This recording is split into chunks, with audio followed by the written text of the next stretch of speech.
Right now, over 1 billion people on Earth are addicted to smoking.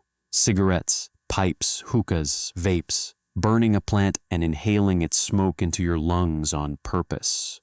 If you think about it, this is one of the strangest things humans do. No other animal does this. No creature on Earth willingly breathes in smoke except us. So when did this start? Who was the first human to look at a burning plant and think, I should breathe that in? And why? The answer goes back over 12,000 years. And the reason our ancestors started smoking has nothing to do with relaxation, nothing to do with looking cool, and nothing to do with addiction. It started because they thought the smoke was talking to God. 12,300 years ago. That is how far back the earliest evidence of tobacco use goes. A site in Utah, in the desert of western North America, where archaeologists found charred tobacco seeds next to a human campfire. 12,000 years. Humans were using tobacco before they invented farming, before they built cities, before they had written language, before pottery, before metal tools. Tobacco is one of the oldest plants humans ever deliberately used, and we used it long before we understood what it did to our bodies. But here is what most people do not realize. Those early humans were not smoking the way we smoke today. They were not rolling cigarettes or packing pipes for a casual break. They were using tobacco as a sacred tool, a spiritual technology, a way to communicate with the invisible world. Let me explain what this looked like. A shaman, the spiritual leader of a small tribal group, sits beside a fire at night. The rest of the group watches in silence. The shaman takes dried leaves of a wild tobacco plant, much stronger than anything grown today, and places them on hot stones near the fire. Dense white smoke rises. The shaman leans forward and breathes it in deeply. Within seconds, the nicotine hits his nervous system. His heart races. His vision blurs. He feels dizzy, lightheaded. The world seems to shift around him. Sounds become distant. Colors change. He feels like he is leaving his body. And to everyone watching, he is leaving his body. The smoke is carrying his spirit upward. The smoke is the bridge between the physical world and the spirit world. The smoke is the language of the gods made visible. This is why humans started smoking. Not for pleasure, not for calm, for God. In virtually every ancient culture that used smoke, the smoke itself was considered sacred. It was the visible breath of the spirit world. When you burned a plant and the smoke rose upward, you were sending a message to whatever lived above. When you inhaled that smoke, you were taking the spirit world into your body. This is why incense exists in every religion on earth.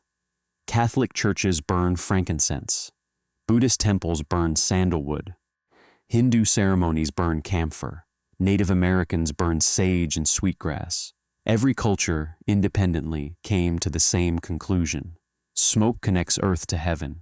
Smoke is prayer made visible. But here is what makes tobacco different from incense. Tobacco is psychoactive. It actually changes how your brain works. And for ancient humans who had no concept of brain chemistry, that altered state felt like proof that smoking actually was connecting them to the spirit world. Think about what nicotine does. It increases heart rate. It creates a rush of alertness followed by relaxation. In very high doses, like the wild tobacco ancient people used, it causes dizziness, visions, nausea, and even hallucinations. Ancient shamans were essentially giving themselves nicotine poisoning on purpose, because the resulting altered consciousness felt like a spiritual experience. And from their perspective, it was perfectly logical.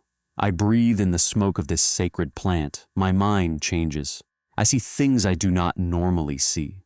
I feel things I do not normally feel. Therefore, the plant is taking me to another place. The smoke is the vehicle. The destination is the spirit world. This was not recreational. This was technology.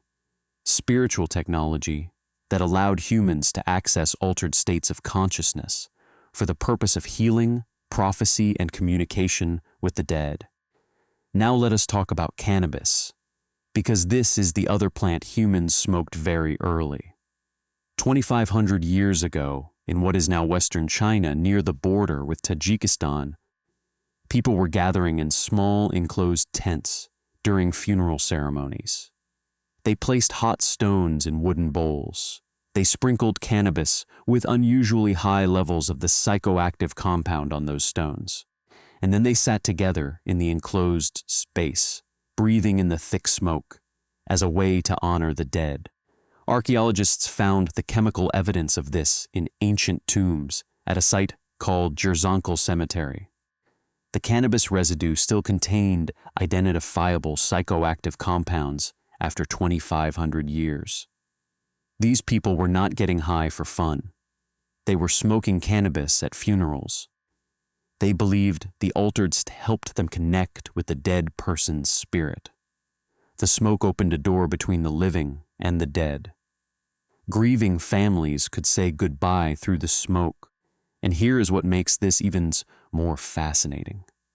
The Greek historian Herodotus, writing around the same time period, described people near the Caspian Sea doing exactly the same thing. Small enclosed tents, hot stones, cannabis smoke, funeral ceremonies. Two different cultures, separated by thousands of miles, independently developing the same ritual. This was not coincidence.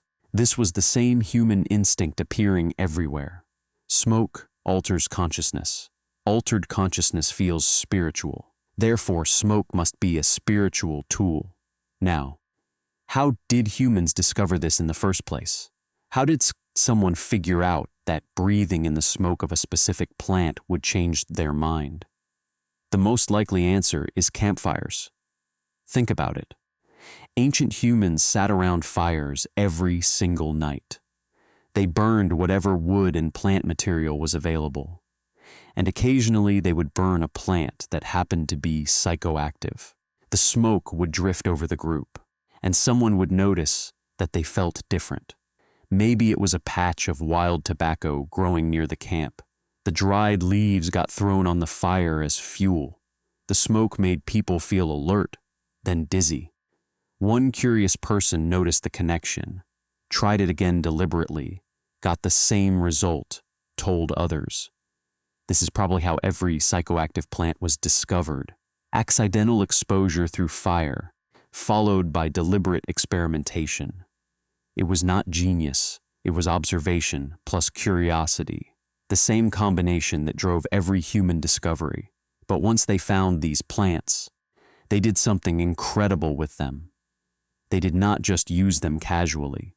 They built entire spiritual systems around them. In South America, tobacco was so sacred that shamans were called tobacco eaters. They did not just smoke it, they drank it as a liquid, chewed it in massive quantities, and blew smoke over sick people to heal them. Tobacco was medicine, prayer, and prophecy all in one plant. In North America, the peace pipe was not just a symbol. It was a sacred technology. When two tribes smoked together, they were sharing spirit breath. They were making a promise in front of the gods.